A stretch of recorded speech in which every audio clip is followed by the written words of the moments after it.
أعوذ بالله من الشيطان الرجيم بسم الله الرحمن الرحيم الحمد لله رب العالمين بارئ الخلائق أجمعين والصلاة والسلام على جميع الأنبياء والمرسلين سيما من سمي في الآفاق بأحمد وفي الأرض بأبي القاسم محمد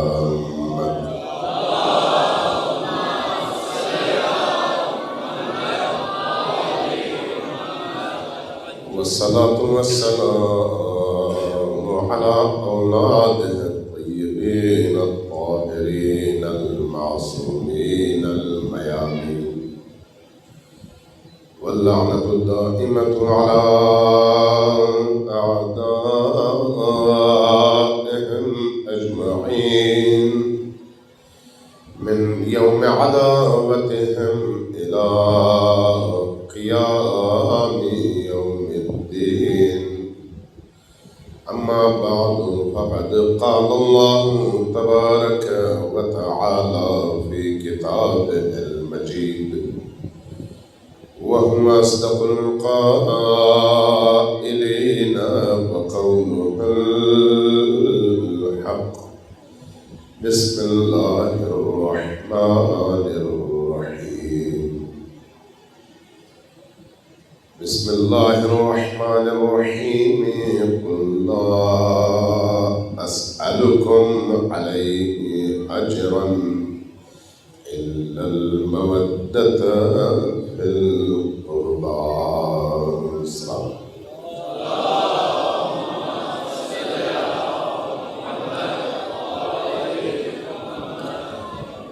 اللہ تبارک تعالیٰ آپ کی اس عزاداری کو اور عزاداری سید الشہداء کی اس بابرکت کو نورانی مجلس میں آپ کی تشریف آوری کو اپنی بارگاہ میں شرف قبولیت عطا فرمائے.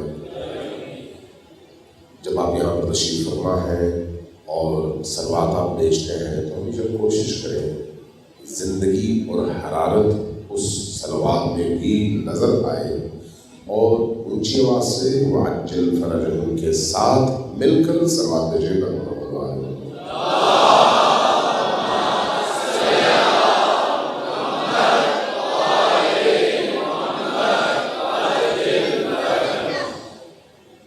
جو مجمع میں تقریباً 80% جوان نظر آ رہے ہیں.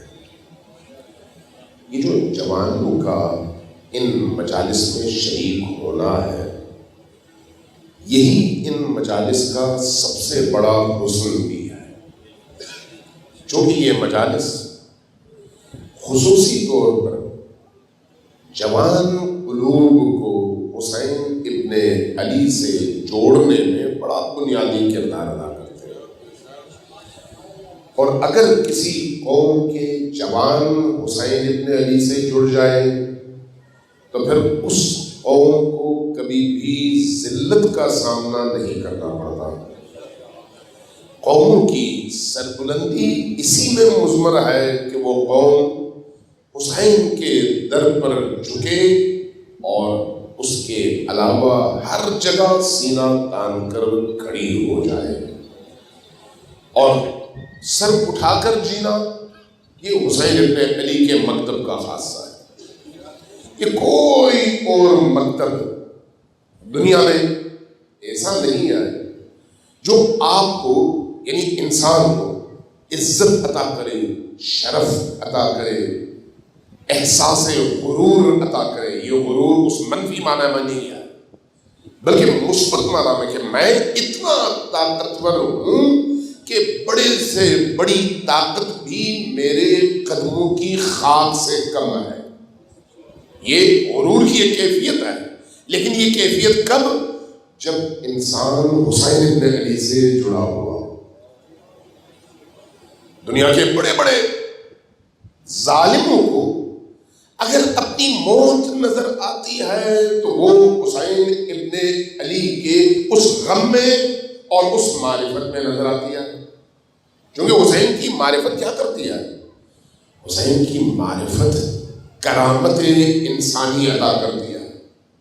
کرامت انسانی، اس کرامت کے نتیجے میں انسان کبھی بھی چھوٹی چھوٹی چیزوں پر اپنی حیثیت اور اپنی جان قربان نہیں کرتا. اس کی فکر اونچی ہو جاتی ہے، سوچیں وسیع ہو جاتی ہیں، ہدف اعلیٰ ہو جاتا ہے، زندگی پاکیزہ ہو جاتی ہے. چونکہ جتنا ہدف اونچا ہوگا انسان اپنی قیمت بھی اتنی ہی زیادہ لگائے گا. جتنا انسان پست ہوگا اس کی قیمت بھی اتنی ہی کم لگے گی.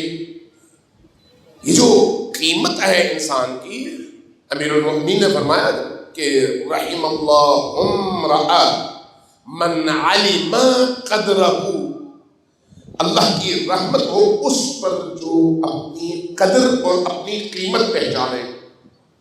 اپنی قیمت پہچاننے کا کیا مطلب ہے؟ چھوٹی چھوٹی چیزوں پر اپنی خودی کا سودا نہ کرے، چھوٹی چھوٹی چیزوں پر اپنے حق کے رستے کو چھوڑے نہیں، چھوٹے چھوٹے مفادات کے لیے ان بڑے مقاصد سے ہاتھ کھینچ نہ لے، اٹھا نہ لے. آپ کا کیا خیال ہے کہ یہ نمازیں، ہماری یہ عبادتیں ہمیں اس مقام تک پہنچا سکتی ہیں یا نہیں؟ پہنچا سکتی ہیں جب ان عبادات کے اندر وہ روح جو اہل البیت علیہ السلام نے بیان فرمائی ہے موجود ہو. جو جب آپ نماز پڑھتے ہیں تو نماز کے دوران آپ اپنے اس رب کے سامنے سر جھکا کر اس بات کا اعلان کرتے ہیں کہ تیرے علاوہ میں کسی کے سامنے سر نہیں جھکاؤں گا. جب اس سے یہ وعدہ کرتے ہیں تو اس کے بعد اگر پیسے والے کے سامنے آپ کا سر جھکا، ایس ایچ او کے سامنے آپ کا سر جھکا، کسی فوجی کے سامنے آپ کا سر جھکا، کسی بیوروکریٹ کے سامنے آپ کا سر جھکا، کسی راجے کے سامنے آپ کا سر جھکا، کسی چودھری کے سامنے آپ کا سر جھکا، کسی وڈیرے کے سامنے آپ کا سر جھکا، تو اس کا مطلب یہ ہے کہ آپ نے اپنی وہ قیمت نہیں لگائی جس کا تعین اللہ کے ساتھ آپ نے کیا تھا. آپ کی قیمت بہت اوپر تھی، بہت زیادہ تھی، لیکن آپ نے قیمت بہت کم لگائی. اس لیے یہ یاد رکھیے، جو اپنی قیمت جانتا ہو وہ کبھی بھی ذلیل نہیں ہوتا. جو اپنی قیمت نہ جانے وہ ذلیل ہو جاتا ہے. جو اپنی قیمت نہ جانے وہ دوسروں کی نگاہوں میں اس کی حیثیت ختم ہو جاتی ہے. اپنی حیثیت کب بنتی ہے؟ جب آپ صاحبان حیثیت سے متصل ہو جائیں. اور اس عالم میں صاحبان حیثیت اگر کوئی ہیں تو وہ وہی ہیں جن کو ہم محمد و آل محمد کہتے ہیں. صلوات دیجیے پر محمد و آل محمد.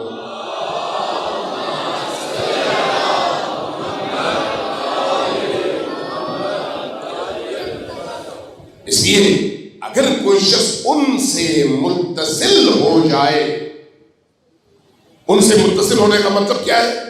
ان کے سانچے میں ڈھل جائے تو نتیجتاً ان کی سطح سے نیچے آ کر کبھی بھی نہیں سوچتا.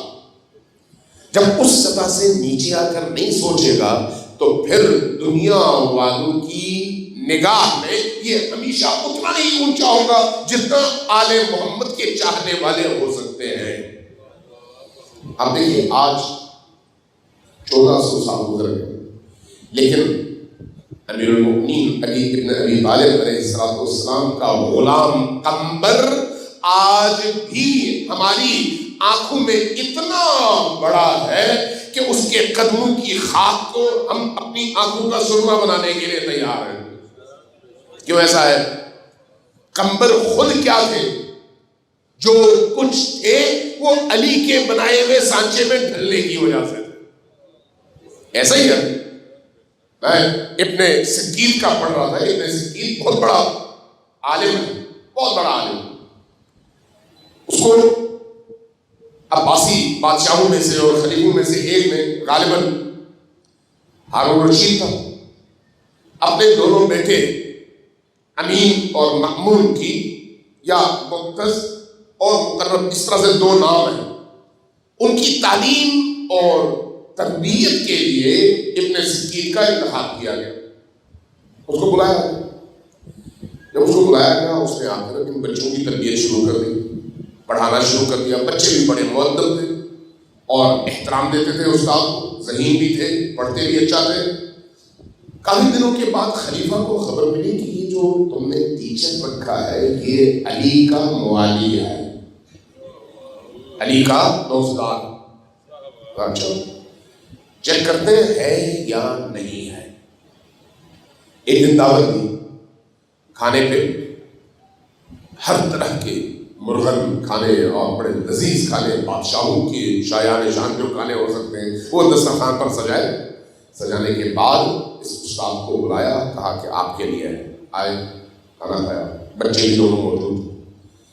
خلیفہ نے پوچھا کہ یہ بتائیے کہ میرے یہ دو بچے ہیں، تعلیم و تربیت میں، اخلاق میں، رویوں میں کیسے ہیں؟ کہا بہت اچھے بچے ہیں۔ کہا ذرا کھولیے۔ انہوں نے بتانا شروع کر دیا کہ بڑے مؤدب ہیں، بڑے ذہین ہیں، بڑے محنتی ہیں اور بڑے ہی با اخلاق ہیں۔ ان کی تعریفیں شروع۔ استاد نے وہ ساری باتیں سنی، خلیفہ نے ساری باتیں سنی۔ آخر میں کہا کہ اچھا اگر آپ ان بچوں کے حوالے سے اتنے کلیئر ہیں کہ یہ بچے اتنے اچھے ہیں تو مجھے یہ بتائیے کہ آپ کی نگاہ میں علی کے بیٹے حسن اور حسین بہتر ہے یا میرے بیٹے، یہ دونوں بیٹے بہتر ہیں، مقتز اور معید، یہ دونوں بہتر ہیں؟ یہ جو استاد ہیں انہوں نے اپنی قیمت پہچانی ہوئی تھی۔ قیمت آسان نہیں ہوتا، آسان نہیں ہوتا۔ اگر ہم جیسے لوگ ہوتے ہیں، ابھی ہم یہاں پر تو بڑی آسانی سے بات کر سکتے ہیں، لیکن جب امتحان کا مرحلہ آتا ہے تو پھر اپنے اوپر سے گزر جانا اور اپنے اوپر اپنے قدم رکھ کر خود کو روند کر علی کے لیے کھڑے ہو جانا جگر مانگتا ہے، جگر مانگتا ہے، آسان نہیں آئے، آسان نہیں آئے۔ جب اس نے جیسے ہی یہ بات سنی کچھ لمحوں کے لیے ٹھٹک کر خاموش ہو اور اس کے بعد کہا کہ خلیفہ تم نے سوال بہت خطرناک اور بہت بڑا کر دیا ہے۔ تم نے مجھ سے علی کے بیٹے حسن اور حسین کا ان بچوں کے ساتھ موازنہ کرنے کو کہا ہے۔ میں تمہیں بتاؤں کہ ان بچوں کی حیثیت میری نگاہ میں کیا ہے؟ کہا ہاں بتاؤ۔ کہا کہ علی کا ایک غلام تھا قمبر، قمبر کو اگر کچھ ملا ہے تو وہ علی کے ساتھ ہونے کی وجہ سے ملا ہے۔ میری نگاہ میں قمبر کے قدموں پہ جو جوتا تھا اس جوتے کے نیچے کی خاک بھی تمہارے ان دو بیٹوں پر فضیلت رکھتی ہے۔ جرأت چاہیے، جرأت چاہیے، جرأت چاہیے، شعور چاہیے، قربانی اور ایثار کی وہ انتہا چاہیے کہ اس قیمت کی ادائیگی کے لیے انسان خوش دلی سے تیار ہو سکے۔ آسان نہیں ہے۔ جیسے ہی یہ کہا بادشاہ یعنی خلیفہ غصے سے لبریز، جلاد کو حکم دیا آ گیا، بادشاہ ہے، اس کی مرضی ہے۔ کہا کہ جس زبان سے اس نے علی کے اور علی کے بیٹوں کے حوالے سے یہ جملے ادا کیے ہیں وہ زبان سامنے سے نہیں، گردن کی پشت سے بدی سے کھینچ لو۔ اور ایسا ہی ہوا، اور ایسا ہی ہوا۔ لیکن مجال ہے ذرہ برابر اس کے قدموں میں لغزش اور تھوڑی سی بھی گھبراہٹ پیدا ہوئی ہو۔ کیوں؟ اس لیے کہ دل ایمان سے لبریز ہے اور شعور اس سطح پر ہے کہ اگر پوری دنیا ہاتھ سے جائے تو جائے لیکن علی کی محبت نہ جائے، علی کی محبت نہ جائے، اولاد علی کی محبت نہ جائے۔ لیکن اس سطح تک پہنچنے کے لیے جس تپے سیاہ کی ضرورت ہوتی ہے، جس محنت کی ضرورت ہوتی ہے، جس ایمان کی ضرورت ہوتی ہے، وہ ایمان کہاں سے آئے؟ اس کے لیے مسلسل محنت، مسلسل اپنے آپ کو اس سانچے میں ڈھالنا. اگر ڈھل گئے تو پھر علی کے قدموں کی خاک بن کر اس پوری کائنات پر انسان حکومت کر سکتا ہے. اس پوری کائنات. صلوات پڑھیے محمد وآل محمد.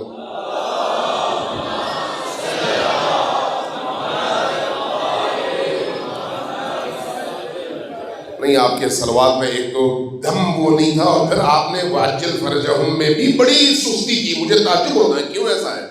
اونچی آواز سے بھرپور انداز میں پورے ولولے کے ساتھ، اور پھر اپنے وقت کے امام کو یاد کرتے ہوئے وعجل فرجہم کے ساتھ بلند صلوات علی محمد وآل محمد.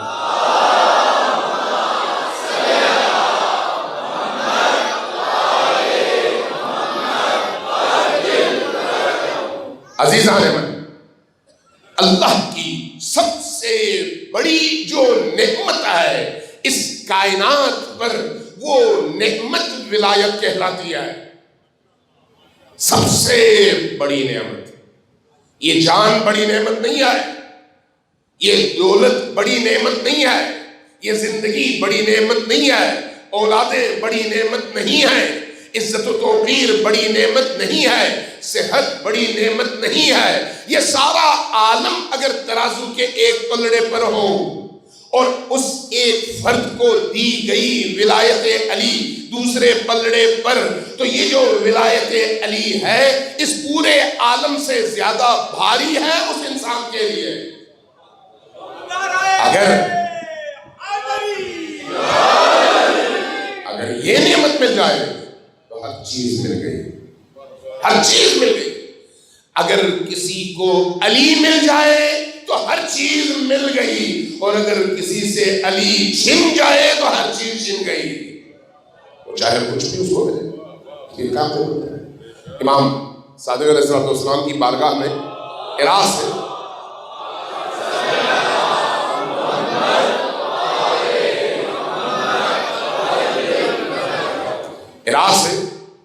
ایک مؤمن پہنچا مدینہ. امام کی بارگاہ میں سلام کیا، بیٹھا، حال حوال بتایا، پوچھا. شام کو نکلنے لگا تو امام نے پوچھا کہ تم عراق سے آ رہے ہو، یہ بتاؤ کہ جب تم عراق میں ہو میرے جد حسین ابن علی کی زیارت کے لیے جاتے ہو؟ غور سے سنیے، غور سے سنیے کیا کہا. میرے جد حسین ابن علی کی زیارت کے لیے جاتے ہو؟ عرض کیا یہ اپنا رسول اللہ میرا بڑا جی چاہتا ہے، لیکن عراق میں بہت سارے مسائل ہیں، ان میں سے ایک وہاں پر ناصبیوں کا وجود ہے. ناصبی ہمیشہ ہمارے لیے ایسا ماحول فراہم کر دیتے ہیں جس سے جانیں خطرے میں پڑ جائیں. تو اس لیے میں کربلا جا نہیں پاتا. اچھا پھر حسین ابن علی کے ساتھ کیسے تمہارا رابطہ ہوتا ہے؟ یہ سوال کیوں پوچھ رہے ہیں؟ اس لیے کہ کوئی شخص چاہے افریقہ میں رہتا ہو، امریکہ میں رہتا ہو، جاپان میں رہتا ہو، یا چائنا میں رہتا ہو، یا دنیا کے کسی اور کونے میں، یا آپ کے اس علاقے میں، حسین کے بغیر روح زندہ نہیں رہتی. روح کی حیات کے لیے حسین کا دل میں زندہ ہونا ضروری ہے.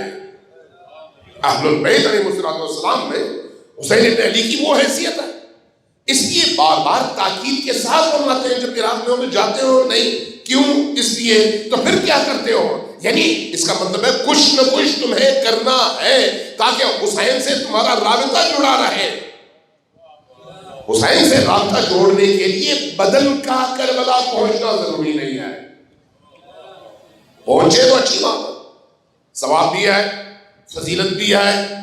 اس بامعنی اور نورانی فضا سے انسان استفادہ بھی کرتا ہے، اور بہت ساری فضیلتیں ہیں. انسان اپنی پیاس بھی بجھاتا ہے، اور اسی زیارت کے نتیجے میں، اسی عشق کے نتیجے میں، اسی سلام کے نتیجے میں گناہوں کی پاکیزگی بھی اس کو ملتی ہے، گناہوں کی بخشش بھی اس کو ملتی ہے، پاک اور طاہر ہو کر واپس آتا ہے. ہزاروں فوائد ہیں، اس میں کوئی شک نہیں. لیکن کیا بدن کا وہاں پر جانا ہی شرط ہے؟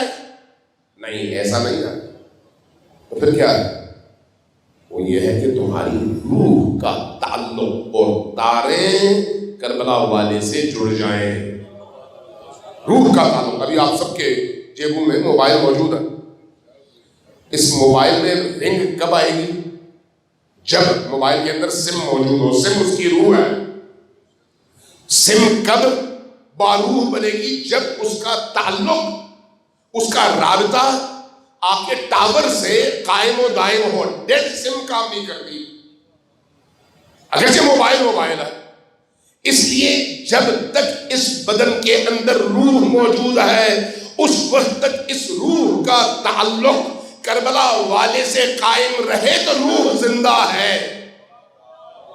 اگر یہ رابطہ کٹ جائے تو روح زندہ ہونے کے باوجود مردہ ہے، اور انسان چلتا پھرتا نظر آنے کے باوجود لاشا ہے. اس کو زندہ ہونے کے لیے کربلا والے سے جڑنا پڑتا ہے. اس لیے امام نے پوچھا کہ بتاؤ کیا کرتے ہو؟ عرض کیا یا ابن رسول اللہ، جب میرے دل میں خواہش پیدا ہوتی ہے میں گھر کی چھت پر چڑھتا ہوں، قبلے کی طرف کربلا کی طرف رخ کرتا ہوں. رخ کرنے کے بعد اپنے مولا کی بارگاہ میں سلام بھیجتا ہوں. صلی اللہ علیہ یا ابا عبداللہ، السلام علیک یا ابا عبداللہ الحسین. جب میں یہ کہتا ہوں تو اپنے اندر ایک تازگی اور نئی روح محسوس کرتا ہوں. اس کا مطلب یہ ہے کہ اپنی عملی زندگی میں صرف محرم کے 10 دن نہیں، صرف محرم و سفر نہیں، صرف 2 مہینے 9 دن نہیں، بلکہ زندگی کے ہر گزرتے دن میں حسین سے اپنے اس سگنل کو جوڑنے سے آپ ہمیشہ زندہ نظر آئیں گے. اس لیے یہ زندگی صرف ان محرم کے 10 دنوں کے لیے نہیں ہے بلکہ پورے سال کے لیے ہے. لیکن محرم کے ان ایام میں اپنی معرفت بڑھائیے، اپنی شناخت بڑھائیے، تاکہ حسین ابن علی سے آپ کا تعلق ہر گزرتے لمحے کے ساتھ مضبوط سے مضبوط تر ہو جائے. اس تعلق کو مضبوط کرنے کے لیے کیا کوئی طریقہ ائمہ نے بتایا ہے؟ جو یہ ولایت کا رستہ ہے، اور یہی ولایت کا رستہ ہدایت کا رستہ ہے. یہی ولایت کا رستہ. اس سے اگر آپ ادھر یا ادھر ہٹ گئے اور ہل گئے تو گمراہی اسی وقت آ جائے گی. اس لیے یہ یاد رکھیے، جو لوگ گناہ کرتے ہیں جب وہ گناہ کر رہے ہوتے ہیں، یہ امام صادق علیہ السلام کی بھی حدیث ہے، باقی ائمہ سے بھی یہ کلام ہم تک پہنچا ہے کہ جب ایک گناہ گار شخص گناہ کر رہا ہوتا ہے تو اس گناہ کے عمل کے دوران ہماری ولایت سے نکل جاتا ہے. ذرا سوچیے اس کا کیا مطلب ہے. ولایت علی میں داخل رہنے کے لیے انسان کا پاکیزہ رہنا ضروری ہے. پاکیزہ رہنا. آپ مسجد میں بعض مخصوص حالات میں کبھی بھی نہیں جا سکتے. خواتین نہیں جا سکتی اپنی مخصوص حالات میں. کیوں؟ اس لیے کہ مسجد اور جگہ ہے، وہ پاک و پاکیزہ طاہر و مطہر جگہ ہے اور اجازت نہیں ہے. ولایت کا دائرہ بھی وہ پاکیزہ جگہ ہے جہاں پر انسان نجاست کے ساتھ جا نہیں سکتا، اور گناہ نجاست ہے. اس لیے فرمایا کہ جب انسان گناہ کر رہا ہوتا ہے اس وقت ہماری ولایت سے خارج ہو جاتا ہے. گناہ کا عمل ختم ہو جائے. چونکہ انسان ایک گناہ کرتا ہے چند لمحوں کے لیے کرتا ہے. جھوٹ بولتا ہے چند منٹ، نامحرم کو دیکھتا ہے چند منٹ، یا حرام کھاتا ہے چند لمحے. لیکن جن گناہوں کے اثرات وقت کے ساتھ ختم ہو جاتے ہیں اس کے نتیجے میں تو انسان واپس لوٹ آتا ہے ولایت علی اور آل علی میں. لیکن جن گناہوں کے اثرات دیر پا ہیں، جب تک وہ اثرات موجود ہیں اس وقت تک اس کا ولایت کا رشتہ کمزور سے کمزور تر ہوتا چلا جاتا ہے. ان میں سے ایک کام حرام کھانا ہے. حرام کھانا، انسان اگر حرام کھائے تو وہ حرام پیٹ میں جاتا ہے. جب وہ حرام پیٹ میں جاتا ہے تو اس کے نتیجے میں اس کی باڈی اس سے بنتی ہے، وہ گوشت کا حصہ بنتا ہے، خون کا حصہ بنتا ہے. اور روح کی طاقت کے لیے بدن کا بھی طاقتور ہونا ضروری ہے. لہذا جب آپ یا ہم کوئی گناہ کریں، عام گناہ اور حرام کے اس خوراک میں یہ فرق ہے کہ کہ کسی نامحرم کو دیکھنے سے جب تک اس کے اثرات ہیں اس وقت تک میں ولایت سے باہر ہوں، لیکن جب میں کھانا ہی حرام کا کھاؤں گا اور وہ حرام میرے وجود کا حصہ بنے گا تو پھر میرا ولایت سے جو رشتہ ہے وہ رشتہ ہر گزرتے لمحے کے ساتھ کمزور سے کمزور تر ہوتا چلا جائے گا۔ اس لیے حرام کی خوراک کا بہت دور تک اثر رہتا ہے۔ اس لیے پیٹ میں جب ایک لقمہ حرام کا جاتا ہے تو وہ ایک لقمہ انسان کی زندگی کو دگرگوں کر دیتا ہے۔ اس لیے کہا گیا حرام خوراک سے، حرام لقموں سے بچو۔ امام حسین علیہ السلام کے ایام میں کربلا میں عصر عاشور یا روز عاشور جب لشکر اشقیاء کے سامنے حسین ابن علی کھڑے تھے تو وہاں پر آپ نے ان کو ہدایت کے رستے کی دعوت دی۔ جب دعوت دی وہ نہیں مانے، نہیں سنا۔ آپ نے تمام وہ باتیں جو کسی زندہ انسان کے قلب کو منقلب کرنے کے لیے ضروری تھی وہ ساری باتیں کر دیں، لیکن کوئی سنتا ہی نہیں تھا، مانتا ہی نہیں تھا۔ کیوں؟ ایک انسان کی عقل کیا کہتی ہے کہ کوئی بات اگر درست ہے تو عقل کہتی ہے مانو، لیکن اگر درست نہ ہو تو عقل کہتی ہے نہ مانو۔ تو امام حسین یہاں پر ارشاد فرما رہے ہیں فرزند رسول ہیں، سامنے والے جانتے ہیں کہ یہ فرزند رسول ہیں اور وہ کوئی کافر نہیں ہے، وہ کوئی معاند نہیں ہے، وہ کوئی مشرک نہیں ہے، وہ کوئی بت پرست نہیں ہے، مسلمان ہے اور اسی حسین ابن علی علیہ السلام کے جد کا کلمہ پڑھنے والے لوگ ہیں۔ لیکن ادھر حسین ابن علی ان کو دعوت دے رہے اور ادھر ان کا جواب کیا ہے؟ خاموشی، نہیں مانے۔ امام حسین علیہ السلام پلٹ کر کہتے ہیں، پوچھتے ہیں کیا تمہیں معلوم ہے کہ میری باتوں کا تم پر کیوں نہیں اثر ہو رہا؟ یہ ہم سب کے لیے لمحہ فکریہ ہے، میرے لیے بھی اور آپ کے لیے بھی، ہم سب کے لیے۔ اس کو ہلکا نہ لیں، ہلکا نہ لیں۔ پوچھا کہ کیا تمہیں معلوم ہے کہ تم پر میری بات کا اثر کیوں نہیں ہو رہا؟ خاموش ہوئے۔ اس لیے نہیں ہو رہا کہ تمہارا پیٹ حرام کے لقموں سے بھرا ہوا ہے۔ یہ نہیں کہا تم غیبت کرتے ہو اس لیے، یہ نہیں کہا تم جرائم انجام دیتے ہو اس لیے، کہا تمہارا پیٹ حرام سے بھرا ہوا ہے۔ جب حرام سے پیٹ بھرے گا تو اس کے نتیجے میں جو وجود آہستہ آہستہ بڑھے گا اور طاقتور بنے گا وہ حرام کا ہوگا۔ حرام پر ولایت کا اثر نہیں ہوتا۔ سروات میں جیبر محمد و علیہ وسلم۔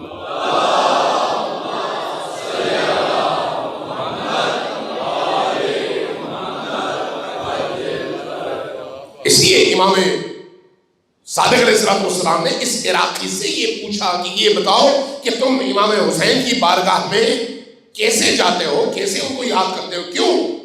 اس لیے کہ حسین کی یاد انسان کو دنیا سے اوپر اٹھا دیا ہے۔ اگر نہ اٹھائے تو پھر وہ کیسی یاد ہے؟ حسین پاکیزگی کے امام اور حرام نجاست، تو اس نجاست سے وہ امام ہمیں نکال نہ سکے تو پھر ہمارے تعلق پر ہمیں شک ہونا چاہیے کہ یہ تعلق کوئی درست تعلق نہیں ہے۔ جس دن یہ تعلق درست ہوگا ہم خود بخود اس حرام سے اور نجاست سے باہر نکل آئیں گے۔ اس لیے ضروری ہے کہ امام حسین سے جڑے رہو۔ امام حسین سے جڑنے سے یہ یاد رکھیں، باقی تمام دروازے شاید بعد میں کھلیں، لیکن سب سے پہلا دروازہ جو ہدایت کا کھلتا ہے ولایت کی طرف وہ حسین ابن علی کا دروازہ ہے، سب سے پہلے۔ اور انسان کیسا ہی گناہگار کیوں نہ ہو، اگر اس کے ضمیر میں تھوڑی سی بھی نورانیت موجود ہو، گنجائش ہو، تو وہ جو معمولی سی روشنی ہے، وہی معمولی سی روشنی جس کو آپ کہتے ہیں سپارک، یہ پتھر کو پتھر سے آپ ٹکراتے ہیں تو کیا ہوتا ہے؟ سپارکنگ ہوتی ہے نا، شعلہ سا نکلتا ہے، وہ لمحے کے لیے ہوتا ہے۔ اگر اتنی گنجائش انسان کے اندر موجود ہو تو پھر حسین ابن علی اس کو اپنی طرف کھینچ لیتے ہیں اور وہ اس غلاظت سے نکل آتا ہے۔ اس لیے حسین ابن علی سے جڑے رہنا ضروری ہے۔ فرمایا کیسے جڑتے ہو؟ جواب میں عرض کیا کہ میں اس طرح سے کرتا ہوں، کہ ہر روز اٹھتا ہوں سلام بھیجتا ہوں اور ان کی بارگاہ میں سلام بھیج کر زیارت کر کے پھر اپنے گھر میں جا کر باقی تمام امور انجام دیتا ہوں۔ فرمایا یہی درست رستہ ہے، یہی درست رستہ ہے۔ جب یہ کہا تو اس کے بعد اس عراقی نے پلٹ کر کہا کہ اپنا رسول اللہ اب مجھے اجازت دیجیے میں واپسی کا سفر کر لوں۔ اجازت ملی، کھڑے ہوتے ہوتے کہنے لگا کہ یا اپنا رسول اللہ میرے لیے دعا کیجئے، میں فقیر ہوں، فقیر سے مراد یعنی غریب ہو گیا ہوں اور ہاتھ بہت تنگ ہے، تنگ دستی کا اور مشکلات کا شکار۔ امام مسکرائے مسکرا کر فرمایا کہ میں جتنا تمہیں اور تمہارے بیک گراؤنڈ کو جانتا ہوں تو میرے علم کے مطابق تم بہت امیر آدمی ہو، کیوں اپنے آپ کو غریب سمجھتے ہو؟ جب کہا تم امیر آدمی ہو تو یہ بیچارہ پریشان ہو گیا۔ بھائی اپنا رسول اللہ تھوڑی سی وضاحت فرمائیے کہ امیر کا مطلب کیا ہے کہ میں بہت امیر ہوں؟ فرمایا یہ بتاؤ کہ اگر تمہیں کہا جائے کہ ساری دنیا کی دولت لے لو، علی کو چھوڑ دو، ساری دنیا کی دولت علی کو چھوڑ دو، کیا کرو گے؟ فوراً جواب نہیں دیا۔ کیوں؟ اس لیے کہ فوراً جواب دینا جلد بازو کا کام ہے، سوچنا پڑتا ہے کہ کیا میں اس قابل ہوں کہ اس امتحان میں پورا اتروں؟ آسان نہیں ہے۔ آپ نے شاید علامہ محمد تقی جعفری کا نام سنا ہو۔ اس زمانے میں یہ جو 20ویں صدی ہے، اس میں فلسفہ، علم میں، فلسفہ میں، دنیا میں سب سے بڑا نام، انتقال ہو گیا ان کا، وہ مشہد میں مدفون ہے۔ مشہد میں انہوں نے اپنا ایک واقعہ سنایا، کہا کہ بہت سارے علماء بیٹھے ہوئے تھے، بڑے علماء تھے اور بڑے پاکیزہ علماء تھے اور عراق میں تھے، نجف میں تھے۔ کہا اس دن کے اخبار میں ایک خاتون کی تصویر چھپی، ایک خاتون کی، اور اس کے بعد وہ اخبار گھر میں پڑا ہوا تھا۔ یہ جو علماء بیٹھے ہوئے تھے ذرا گپے لگا رہے تھے آپس میں، تو کسی نے کہا بھائی آج اخبار والوں نے دنیا کی سب سے خوبصورت عورت کا ٹائٹل اس خاتون کو دے کر اس کی تصویر چھاپی ہے، اور یورپ میں، امریکہ میں، ہر جگہ اس خاتون کے حسن کا چرچا ہے، دھوم ہے۔ تو اس پر ایک صاحب نے کہا بھائی میرا ایک سوال ہے۔ سب ہمتن گوش ہو گئے۔ واقعہ کون نقل کر رہے ہیں؟ حضرت آیت اللہ محمد تقی جعفری، اس زمانے میں فلسفے کے سب سے بڑے آدمی۔ کہنے لگے کہ ان صاحب نے کہا مجھے یہ بتاؤ، اگر ہم میں سے کسی سے کہا جائے کہ تمہیں علی کی ایک جھلک دیکھنا زیادہ عزیز ہے، یا یہ خاتون، اللہ کہے تم سے کہ یہ خاتون تمہاری نکاح میں دے دیتے ہیں، ایک اچھا محل بھی دے دیتے ہیں، اس کے ساتھ پوری عمر گزار لو، اور اس کے مقابلے میں علی کا صرف ایک جلوہ، کون سا آپ لوگوں کو قبول ہوگا؟ آسان نہیں ہے، پریکٹیکل لائف میں آسان نہیں ہے۔ کہنے لگے، کچھ علماء کرام سوچ میں پڑ گئے۔ ایک صاحب نے اٹھ کر کہا کہ بھئی جب مریں گے تو اس وقت تو امیر المومنین کو دیکھیں گے ہی، برے تو نہیں ہیں، ہم حرام تو نہیں کر رہے۔ جب ایسا ہے پھر یہ حلال کا رستہ بھی ہے، حرام تو ہے نہیں۔ جب حرام نہیں ہے اور امیر المومنین نے ہمیں ہر صورت میں ملنا ہی ملنا ہے، تو پھر کیوں نہ ہم اس دنیا کی اس نعمت سے پہلے مستفید ہوں، بعد میں جب مرنے لگے تو امیر المومنین کی بارگاہ میں بھی پہنچ جائے۔ کہنے لگے، میں اٹھا، میں نے ان سے کہا کہ دیکھو تمہاری بات اس مادی دنیا میں رہتے ہوئے اپنی جگہ درست، لیکن اگر مجھ سے پوچھا جائے تو میں علی کے ایک جلوے کے لیے اس پوری دنیا سے ہاتھ اٹھانے کے لیے تیار ہوں۔ یہ تو ایک چھوٹی سی خاتون ہے، اس کی کوئی حیثیت نہیں ہے۔ کہتے ہیں میں نے یہ جملہ کہا، لیکن یہ جملہ جب میں نے کہا تو میرا پورا وجود اس جملے کی گواہی دے رہا تھا، پورا میرا وجود اس جملے کی گواہی دے رہا تھا۔ یہ میں نے کہا، میں اٹھ کر دوسرے کمرے میں گیا۔ جیسے ہی میں دوسرے کمرے میں گیا مجھے ایسے لگا میری دنیا بدل گئی ہے، میں کسی اور دنیا میں آیا ہوں۔ میں نے سامنے دیکھا امیر المومنین جل گھر تھے، میں نے سلام کیا، جواب ملا محمد تقی جعفری جب دل سے کہو تو جہاں کہو ہم تمہارے ساتھ ہیں. آسان نہیں ہے. کہتے ہیں میری زندگی کا وہ لمحہ میری پوری زندگی کا سب سے زیادہ حسین اور سب سے زیادہ نورانی موقع تھا جب میں نے علی علیہ السلام کو اس گواہی اور اس جرأت کے نتیجے میں اپنے سامنے جلوگر پایا اور ان کے دیدار سے میرا پورا وجود سیراب ہوا. آسان نہیں ہے. آسان نہیں. آسان نہیں. آسان نہیں. عمر ابن سعد، آپ کو پتہ ہے عمر ابن سعد کون تھا؟ ہمارے عام اصطلاح میں مومن آدمی تھا، کافر نہیں تھا، اور اہل البیت کا چاہنے والا بھی تھا، منکر نہیں تھا، اہل البیت کا چاہنے والا تھا. دشمن بھی نہیں تھا کہ اہل البیت سے اس کو کوئی اندر سے ذاتی حوالے سے کوئی عناد ہو. یہی وجہ ہے کہ مورخین نے سب نے لکھا ہے کہ جب اس کو آفر دی گئی کہ رئی کی حکومت اگر چاہیے تو حسین کے مقابلے میں کھڑے ہو جاؤ. خود عمر ابن سعد کی یہ جملے تاریخ میں نقل کیے ہیں، مختلف علماء نے نقل کیے ہیں. کہتا ہے کہ میں سوچ رہا تھا کہ اب میں کیا کروں، حسین اللہ کا نمائندہ، لیکن رئی کی حکومت اس وقت کی زمینی حقیقت، حسین کو اگر قربان کرتا ہوں تو رئی جاتا ہے، حکومت جاتی ہے، رئی کا گندم ہاتھ سے نکل جاتا ہے، لیکن اگر رئی کو قبول کرتا ہوں تو آخرت ہاتھ سے جاتی ہے، اس لیے کہ آخرت کا بادشاہ اور مالک حسین ابن علی ہے. یہ عقیدہ کس کا ہوتا ہے؟ مومن کا. لیکن اس دو راہے پر آ کر جب پھنس گیا، ساری رات سوچتا رہا، اور اس رات کے گزرنے کے ساتھ ساتھ اس کی دنیا اس کی آخرت پر غالب آ گئی. تو اس نے خود شعوری طور پر یہ فیصلہ کیا کہ یہ نقد ہے وہ ادھار ہے، نقد پر گزارا کرتے ہیں، بعد میں دیکھا جائے گا جو ہوگا. آسان نہیں ہے فیصلہ کرنا، آسان نہیں. اس لیے انسان کے شعور کی بلندی، فکر کی بلندی، روح کی بلندی، روح کی پاکیزگی حسین ابن علی کے رستے پر چلنے کے لیے شرط اول ہے. جتنی یہ روح بلند ہوگی، فکر بلند ہوگی، شعور بلند ہوگا، انسان اتنی ہی مضبوطی کے ساتھ اس راہ پر چلے گا. ہم اپنی عملی زندگی میں یہاں پر آپ دیکھتے ہیں جب یہیں پر مجالس ہوتی ہیں تو ہماری مائیں، بہنیں، بیٹیاں، ہمارے بھائی، بزرگ سب کوشش کرتے ہیں کسی نہ کسی طرح سے ان عزاداریوں میں اپنا حصہ ڈالیں. کرتے ہیں.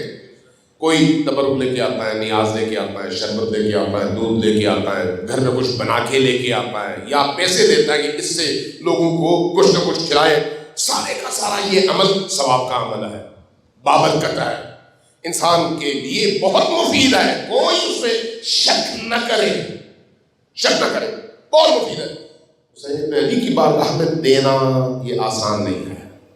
دو تو اس کا جواب ملتا ہے.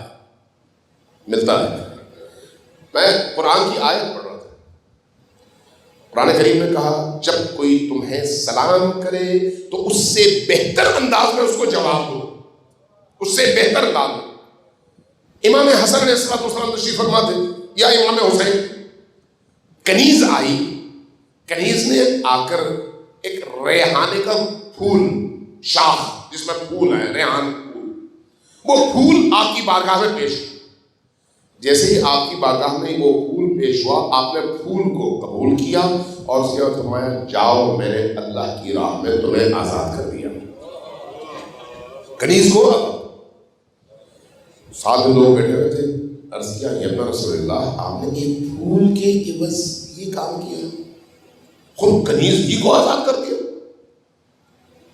فرمایا کہ تم نے قرآن کریم کی یہ آیت نہیں سنی جس میں اللہ نے فرمایا کہ کوئی اگر تم سے کوئی نیکی کرے، تحیت کا اظہار کرے، سلام کرے تو اس سے بہتر جواب دو. اس نے مجھے پھول دیا، اس سے بہتر اس کا اجر اس کے علاوہ کوئی نہیں بنتا تھا کہ میں اس کو آزادی دے دوں اور یہ خود مختاری اور آزادی یہ زندگی کا آغاز ہے. وہ ایمان جس کو ہم سمجھتے ہیں کہ اب بھی زندہ ہے. سمجھتے ہیں نا زندہ ہے, یا نہیں سمجھتے؟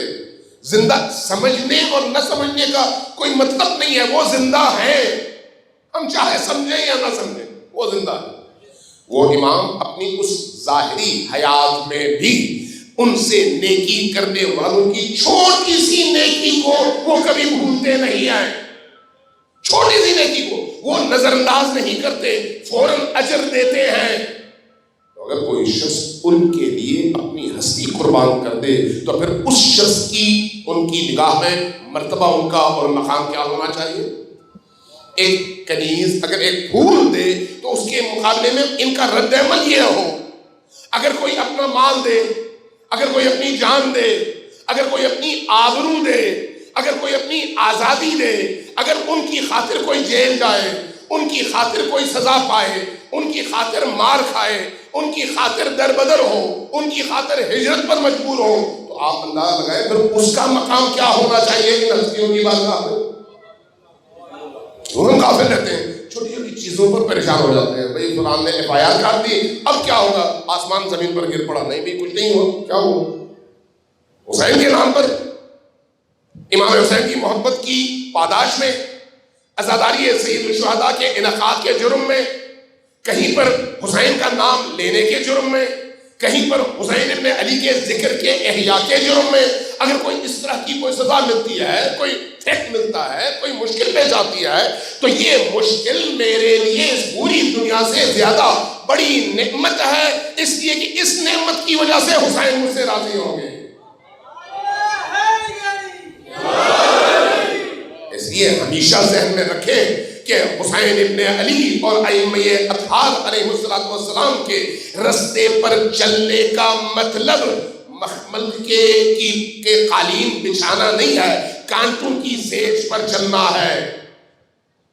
حسین ابن علی کے ساتھ جو چلے انہوں نے جام شہادت نوش کی, دربدر ہوئے, گھر چھوڑا, اولادیں چھوڑی, اور جو اس راہ پر چلے ان کو اپنی اولادوں کو قید کروانا پڑا. تو اس کا مطلب یہ ہے کہ ان ذوات مقدسہ کے ساتھ چلنے کا مطلب, ان کی ولایت میں داخل ہونے کا مطلب دنیاوی اعتبار سے مشکلات کا سامنا کرنا ہے, لیکن روح کے اعتبار سے اللہ کے قرب کا حصول ہے. صلوات پڑھیے پر محمد و آل محمد.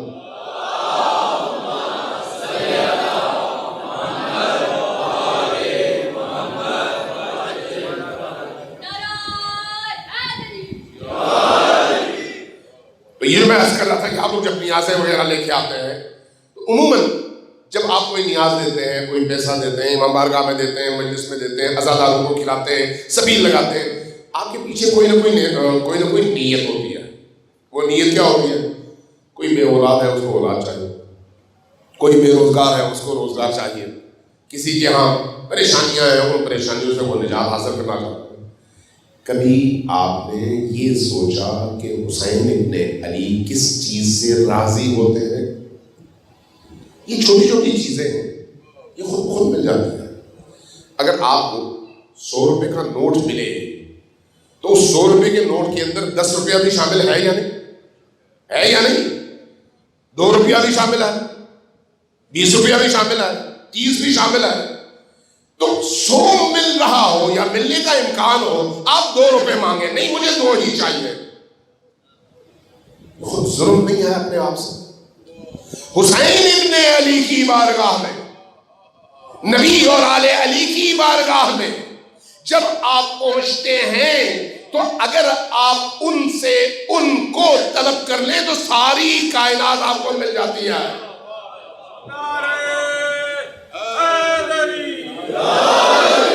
یہ تو چھوٹی چھوٹی باتیں, چھوٹی چھوٹی طلب, چھوٹی چھوٹی خواہشات, ان خواہشات سے اوپر اٹھنے کا نام شعور حسینیہ ہے. ان چھوٹی چھوٹی خواہشات سے اوپر اٹھنے کا نام شعور حسینیہ ہے. اگر ہم اوپر اٹھ جائیں تو پھر آپ دیکھیں, جب آپ زیارت عاشورہ پڑھتے ہیں, جب آپ زیارت وارثہ پڑھتے ہیں, جب آپ کوئی اور ایسی دعا, ایسی زیارت جس سے آپ ان ہستیوں سے متصل ہوں پڑھتے ہیں, تو اس پڑھنے میں ایک نئی جان پیدا ہوگی اور ایک نیا شعور پیدا ہوگا, ایک نیا شعور. ایک نئی حیات. ہم زیارت عاشورہ پڑھتے ہیں. زیارت عاشورہ پڑھ کے اگرچہ اس میں کوئی شک نہیں کہ زیارت عاشورہ جب ہم پڑھتے ہیں تو جس حاجت کے لیے پڑھتے ہیں وہ حاجت قبول ہوتی ہے. پڑھتے ہیں یعنی آپ میں سے کوئی ایسا ہے جس نے یہ زیارت عاشورہ نہ پڑھی ہو؟ مجھے یقین ہے سب نے پڑھی ہو، کیونکہ زیارت عاشورہ ہے ہی ایسی مؤثر زیارت، مؤثر ترین. اس کے اپنے آداب ہیں، اس کے اپنے دستور ہیں. لیکن وہی زیارت عاشورہ ایک دفعہ آپ پڑھتے ہیں نوکری کے لیے کہ مجھے نوکری نہیں ملی. ایک دفعہ آپ پڑھتے ہیں روزگار کے لیے کہ مجھے روزگار نہیں ملا. ایک دفعہ پڑھتے ہیں میں بیمار ہوں، میری بیماری ختم ہو، مجھے صحت ملے. ایک دفعہ آپ پڑھتے ہیں فرض کریں تنخواہ کم ہے، تنخواہ میں اضافہ ہو، روزی کم ہے، روزی میں برکت آئے. بہت ساری حاجات اور بہت ساری خواہشات، یہ ساری خواہشات پوری ہو جاتی ہیں، اس میں کوئی شک نہیں. زیارت عاشورہ چونکہ اتنی مؤثر ہے، لیکن خود زیارت عاشورہ کے جملوں پر کبھی غور کیا کریں کہ یہ جملے آپ کو کس مقام سے کس مقام تک پہنچانا چاہتے ہیں. کبھی اس پر غور کریں. جب آپ اس پر غور کریں گے تو دیکھیں گے نہیں بھئی یہ زیارت تو مجھے 7ویں آسمان تک پہنچانا چاہتی ہے، اور میں اس زیارت کو اوپر سے اٹھا کر لا کر اپنی سطح پہ محبوس رکھنا چاہتا ہوں. وہ مجھے اوپر اٹھانے کے لیے آئی ہے، میں اس کو مزید نیچے لا کر اپنی سطح پہ بند رکھنا چاہتا ہوں. ذرا صلوات بھیجیے بر محمد وآل محمد.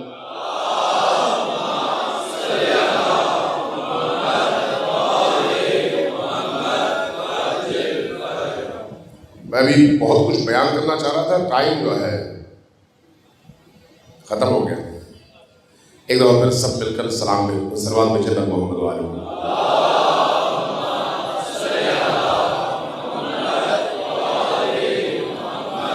اگر ابھی میں شروع کر دوں پھر جو ہے یہ ٹائم سارا گزر جائے گا، اس لیے میں اس حوالے سے کل خود زیارت عاشورہ کے حوالے، چونکہ وہ ولایت ائمہ اہل البیت میں داخل ہونے کے حوالے سے انتہائی مجرب عمل ہے، انتہائی مجرب عمل. اور اس میں کم از کم جو پیغامات ہیں، کم از کم 17 ایسے مقامات، ایسے مراتب، ایسے درجات، ایسی بلندیاں ہیں کہ امام نے ہمیں اس زیارت نامے کے ذریعے سے یہ سکھانے کی کوشش کی ہے کہ کیچڑ سے نکلو، عرش تک پہنچو. اسی زیارت 17 مقامات، 17 درجات، 17 ایسی بلندیاں جس کا تعلق انسان کے بدن سے نہیں ہے، روح سے ہے اور فکر سے ہے. آپ یہ بتائیں کربلا میں اسی سرزمین میں ادھر شمر عمر ابن سعد ابن زیاد ان کا لشکر تھا اور ادھر امام حسین تھے. بدن کے لحاظ سے تو سب ایک طرح کے تھے، کپڑوں کے لحاظ سے سب ایک طرح کے تھے، کھانے پینے کے لحاظ سے سب ایک طرح کے تھے. فرق کس چیز میں تھا؟ روح میں. فرق کس چیز میں تھا؟ فکر میں، سوچ میں، عقیدے میں، بیہیویئر میں. چونکہ بیہیویئر اور اخلاق کا تعلق آپ کی سوچ، آپ کی روح اور آپ کے باطن سے ہے. یہاں پر بھی ایسا ہی ہے. کروڑوں کی اس دنیا میں، 25 کروڑ لوگوں کے اس ملک میں، اگر کوئی شخص انہی لوگوں کے درمیان رہتے ہوئے ان ایام میں حسین ابن علی کی روح سے متصل ہو جائے تو وہ نجات پا گیا. اور اس نجات کا دروازہ ولایت کے در پر کھڑے ہونا اور ان سے مانگنا ہے. ولایت کے دروازے. ایک دفعہ پھر صلوات بھیجیے بر محمد وآل محمد.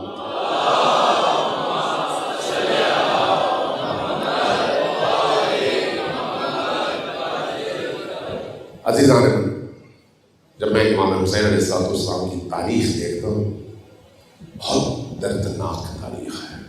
بہت ایسی دردناک تاریخ کہ ایک ایک جملہ، ایک ایک لفظ، ایک ایک واقعہ انسان کے کلیجے پر چھریاں پھیرنے کے مترادف ہے.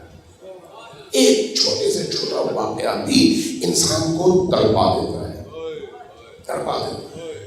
کہاں حسین، کہاں یزید، کہاں حسین، کہاں ولید، کہاں حسین، کہاں مروان، کہاں حسین، کہاں شمر۔ ایک طرف نجاستوں کے پہاڑ اور ایک طرف بلندیوں اور عظمتوں کی وہ نشانیاں جن سے آپ خدا تک پہنچتے ہیں۔ لیکن افسوس یہ ہے کہ اتنی بلندیوں کو زمین پر دے مارنے کی بھرپور کوشش۔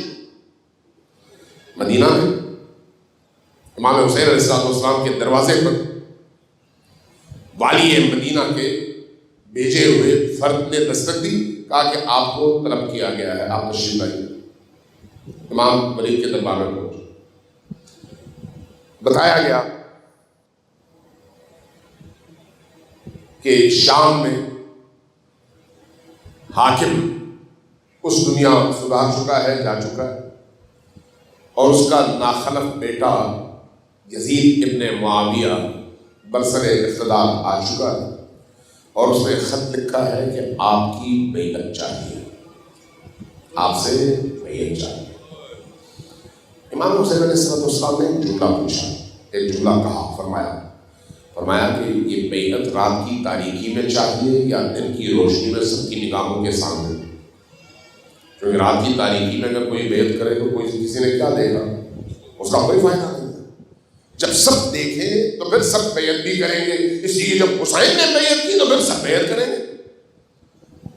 جواب آیا کہ نہیں یا اللہ رسول اللہ، ہمیں دن کی روشنی میں بیعت چاہیے۔ فرمایا پھر اگر ایسا ہے تو رات گزرنے دو، کل دیکھتے۔ نکل آئے، گھر آئے، خاندان بنی ہاشم کو جمع کیا، مخدرات عصمت و طہارت کو جمع کیا، بہنوں کو جمع کیا، اولاد ابو طالب کو جمع کیا، اپنے قرابت داروں کو جمع کیا، اور اس کے بعد فرمایا کہ اب وعدے پر عمل کرنے کا وقت آ گیا ہے، وعدے پر عمل کرنے کا وقت آ گیا ہے۔ خبر پہنچی حضرت ام سلمہ تک۔ ام سلمہ جو حضرت خدیجہ الکبریٰ سلام اللہ علیہا کے بعد عظیم ترین زوجہ رسول ہے، بڑی تابعدار، بہت پاکیزہ، اور نبی کی آل اور اہل بیت سے عشق کی حد تک محبت کرنے والی ہستی۔ یہی وجہ ہے کہ نبی کریم نے جو وصیتیں فرمائی ہیں وہ اسی ام سلمہ سلام اللہ علیہا سے وصیت فرمائی ہے۔ پہنچی، کہا بیٹا حسین، سنا ہے آپ نے سفر کا ارادہ کیا ہے؟ ہاں اماں جان، ہم نے سفر کا ارادہ کیا ہے۔ آپ اہل البیت میں امام حسن اور امام حسین کی تاریخ پڑھیں، پتہ لگے گا کہ واحد وہ ہستی ہے حضرت ام سلمہ جن کو یہ دونوں فرزندان رسول اماں جان کہہ کر انتہائی ادب کے ساتھ پیش آتے ہیں۔ اس نے فرمایا کہ ہاں اماں جان، ہم نے سفر کا ارادہ کر لیا ہے۔ رونے لگی، فرمایا کہ بیٹا عراق نہ جانا، عراق نہ۔ پوچھا اماں جان وہ کیوں آپ منع فرما رہی ہیں؟ جواب ملا کہ بیٹا حسین، تمہارے جد امجد رسول اللہ صلی اللہ علیہ وآلہ وسلم نے مجھے خود یہ فرمایا تھا کہ ایک وقت آئے گا ہم میں سے باقی لوگ تو نہیں ہوں گے، آپ ہوں گی، تو اس وقت آپ کو پتہ چلے گا کہ میرا یہ نواسہ حسین ابن علی کربلا کی سرزمین میں عراق میں اکیلا بھوکا پیاسا شہید ہو گیا ہے۔ تو چونکہ ان کی یہ خبر مجھے معلوم ہے، اس لیے میں روکنا چاہتی ہوں، آپ نہ جائیے۔ جیسے یہ کہا، فرمایا کہ اماں جان، جو وعدہ ہے اللہ سے رسول سے وہ وعدہ تو پورا ہوگا، ہم نے جانا تو ہے۔ فرمایا میرے پاس رسول کریم نے ایک امانت رکھوائی تھی، وہ امانت یہ مٹی ہے۔ فرمایا تھا کہ ایک وقت آئے گا اگر یہ مٹی سرخ ہو جائے تو سمجھ لینا کہ میرا بیٹا شہید ہو گیا۔ میں آپ کو دکھا رہی ہوں میرے بیٹے حسین، وہ وقت مجھے لگتا ہے قریب ہے، آپ نہ جائیے۔ حسین علی کیا جواب دیتے ہیں؟ اماں جان، کیا آپ یہ سمجھتے ہیں کہ صرف آپ کو معلوم ہے، مجھے نہیں معلوم؟ میں آپ کو بتاؤں میں کس سرزمین میں بھوکا پیاسا شہید کر دیا جاؤں گا، میں آپ کو بتاؤں میں کس حال میں شہید کر دیا جاؤں گا۔ فرمایا ہاں بیٹا بتائیے. شیخ صدوق کی غالباً روایت ہے, میں دیکھ رہا تھا کہ فرمایا ہاں بتائیے. تو تب حضرت امام حسین علیہ السلام نے ایک روایت کے مطابق ہاتھ یوں کیا, آنکھوں پر سے پردہ اٹھ گیا اور کربلا کی پتی صحرا سامنے آ گئی. اور جب کربلا کی زمین سامنے آئی تو حضرت ام سلمہ نے کیا دیکھا؟ کربلا میں لاشیں ہی لاشیں ہیں, ذبح شدہ لاشیں ہیں, پامال شدہ لاشیں ہیں, اور لاشیں بھی کن کے؟ رسول کریم کے وجود کے ان ٹکڑوں کے. جب یہ منظر دکھایا تو فرمایا میری ماں, اماں جان, ہم اس منظر کے لیے تیار ہو کر جا رہے ہیں, اس لیے کہ یہ ہمارا اللہ سے وعدہ ہے. یہ سنا تو خاموش ہوئی. خاموش ہوئی. حسین ابن علی نے ہاتھ آگے کیا, تھوڑی سی مٹی کربلا کی اٹھائی اور فرمایا یہ بھی محفوظ رکھ لیجئے, اور پھر دیکھیے جس دن ہماری شہادت ہوتی ہے یہ ساری کی ساری مٹی خون میں تبدیل ہو جائے گی. اب حسین ابن علی دارالمنارہ سے واپس آنے کے بعد بعض روایات میں لکھا ہے کہ 2 راتیں مدینہ میں رہے. 2 راتیں, یہ جو 2 راتیں مدینہ میں گزاری ہیں تو بعض نے یہ لکھا ہے کہ ایک ہی رات میں 3 بار قبر رسول پر گئے. ایک رات میں 3 بار, اول شب گئے, نصف شب میں گئے, پھر آخر شب میں گئے. لیکن جب بھی جاتے قبر رسول کی مٹی پر اپنا رخسار رکھ کر روتے اور کہتے یا رسول اللہ اب مجھے یہاں سے نکلنا ہوگا, کاش ایسا ہوتا کہ آپ مجھے اپنے ساتھ لٹا دیتے اور میں آپ کے ساتھ رک جاتا. روتے ہوئے. بعض روایات میں یہ ہے کہ رسول کریم نے امام حسین علیہ السلام نے فرمایا کہ بیٹا حسین, اللہ تمہیں مقتول دیکھنا چاہتا ہے, اللہ تمہیں ذبح شدہ دیکھنا چاہتا ہے, اور صرف یہی نہیں بلکہ اللہ تمہاری بہنوں کو بھی اسیر دیکھنا چاہتا ہے, چونکہ اسی سے تمہارا دین محفوظ ہوگا اور اللہ کا دین بچے گا. حسین ابن علی اللہ کے دین کے لیے نکلے, دین کے لیے نکلے. میں کبھی کبھی سوچتا ہوں مولا حسین آپ نے اپنے اصحاب کے ساتھ جس طرح کا سلوک کیا کربلا کے میدان میں, جس طرح آخری بندے تک کو آپ نے عزت دی, تکریم دی, خیال رکھا, لیکن جب خود آپ اکیلے رہ گئے تو اس وقت کیا حالت ہوئی ہوگی, کیسی کیفیت ہوئی ہوگی. حضرت حر بن یزید ریاضی حسین کے اصحاب میں سے ایک صحابی ہے, لیکن کتنی دیر کے؟ 1 رات کے, چند گھنٹوں کے. جب تقدیر بدلتی ہے اور دل میں روشنی ہوتی ہے تو لشکر یزید سے انسان نکلتا ہے اور سیدھا جنت کے دروازے پر پہنچتا ہے. حر بن یزید ریاحی کے حوالے سے امام صادق علیہ السلام کی ایک روایت میری نظروں سے گزری. فرمایا کہ جب یہی حر نکل رہا تھا لشکر کی قیادت کے لیے, شہر میں جب باہر آ رہا تھا, پیچھے سے اس نے 3 بار ایک آواز سنی. وہ کیا تھی؟ پہلی دفعہ سنی کہ کوئی آواز غیب سے آ رہی تھی, حر تمہیں جنت کا سفر مبارک ہو. پیچھے مڑ کر دیکھا کوئی نظر نہیں آ رہا, آگے بڑھے, پھر دوبارہ صدا آئی, حر تمہیں جنت کا سفر مبارک ہو. پھر پیچھے مڑ کر دیکھا کوئی نظر نہیں آیا, پھر آگے بڑھے, تیسری دفعہ پھر صدا آئی, حر تمہیں جنت کا سفر مبارک ہو. حر اپنے آپ کو مخاطب کیا اور کہا اے حر, تمہاری ماں تم پر روئے, تم حسین کا رستہ روکنے جا رہے ہو اور آواز آ رہی ہے تم جنت کے سفر پر ہو, یہ کیسا معمہ ہے, یہ کیسا معمہ ہے. لیکن حر کی زندگی میں ایک چیز بڑی عجیب ہے کہ جتنا عرصہ حر نے امام حسین علیہ السلام کے ساتھ گزارا ہے, 2 محرم سے لے کر 10 محرم تک, 8 دن اس لشکر میں, آخری لمحات اس لشکر میں, اس سارے عرصے میں حر نے حسین کے ادب کا پورا خیال رکھا. کئی بار بے ادبی نہیں. ہاں, جب رستہ روکا اور رستہ روکنے کے لیے جب حسین ابن علی کے گھوڑے کی باگوں میں ہاتھ ڈالا تو اس وقت امام حسین علیہ السلام نے خیز میں ایک جملہ ارشاد فرمایا، سکلت کا امک یا حر، اے حر تمہاری ماں تم پر روئے، تم حسین ابن علی کا رستہ روک رہے ہو۔ جواباً اس نے ایک عجیب جملہ کہا کہ مولا حسین آپ نے میری ماں کا نام لیا، اگر کوئی اور ہوتا تو میں اس کی ماں کا نام لیتا، لیکن آپ فرزند رسول ہیں، فرزند علی و بطول ہیں، میں کیسے آپ کی والدہ گرامی کا نام لے سکتا؟ لیکن یہی حر جب رستہ روک رہا تھا تو اس وقت حضرت زینب سلام اللہ علیہا کو اس پورے سفر میں پہلی دفعہ درد اور تکلیف کا احساس تب ہوا جب حر کے لشکر نے رستہ روکا تھا۔ پہلی دفعہ یہ لشکر کربلا پہنچ گیا، صبح عاشور یہی حر اپنے لشکر سے رات بھر سوچتا رہا۔ پھر بعض مختلف روایات کو جمع کر کے آپ سے عرض کر لوں کہ اپنے بیٹے کو بلایا، بیٹوں کو بلایا، اپنے بھائیوں کو بلایا، کہا کہ جنت اور جہنم میں سے کس رستے کا انتخاب کرنا چاہتے ہو؟ جواب ملا جنت۔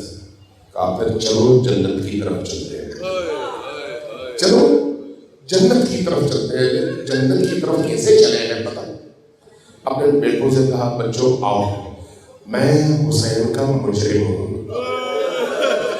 میں نے حسین کے لشکر کا رستہ میں نے روکا ہے، میں نے حسین کے لشکر کو کوفہ کی جگہ کربلا کی طرف موڑا ہے، مجرم میں ہوں، اس لیے ایک مجرم کو مجرم کی طرح سے حسین کی بارگاہ میں جانا چاہیے۔ تو کیا کیا جائے؟ تم میرے دونوں ہاتھ پسے گردن باندھ دو تاکہ میں قیدیوں کی صورت میں حسین کی بارگاہ میں حاضر ہوں۔ باندھ دیا گیا۔ اس کیفیت میں آئے، جب لشکر حسین میں پہنچے تو اپنے آپ کو گھوڑے سے زین سے اتارا نہیں، گرایا اور قدم حسین میں سر رکھ دیا۔ مولا کیا میری بخشش ہو سکتی ہے؟ کیا میری مغفرت ہو سکتی ہے؟ کیا میرا جرم معاف ہو سکتا ہے؟ جواب ملا اور جب تم واپس آ گئے ہو تو کیسے ممکن ہے تمہاری بخشش نہ ہو؟ آؤ ہمارے ساتھ شامل ہو۔ روایات میں ہے کہ حر میں صبح عاشور لشکر یزید کا جب رخ کیا تو فرمایا مولا مجھے اجازت دیجیے، سب سے پہلے چونکہ میں نے آپ کا رستہ روکا اس لیے سب سے پہلے میں ہی جان دوں، لہذا لشکر کی طرف گئے۔ بعض روایات میں ہے کہ زہیر ابن قین کے ساتھ دونوں نے لشکر یزید سے لڑائی لڑی اور بڑی زبردست لڑائی لڑی اور بہت بڑے بڑے دشمنوں کو واصل جہنم کیا۔ ایک وقت آیا حر زخموں سے چور زمین کربلا پر گرے، لیکن جب گرے تو اس وقت ان کو جو بات یاد تھی وہ صرف یہی تھی کہ مولا حسین میں گر گیا ہوں، ذرا میرے سرحانے تشریف لائیے، میرے سرحانے تشریف لائیے۔ حسین سرحانے حر ابن یزید ریاحی میں پہنچ گئے۔ آپ نے سر اٹھایا، اپنی آغوش میں، اپنے گود میں، اپنے زانوں پہ رکھا۔ جیسے ہی سر زانوں پہ رکھا حر نے آنکھیں کھولی، مولا سے عرض کیا مولا کیا اب آپ مجھ سے راضی ہیں؟ مجھ سے راضی ہیں؟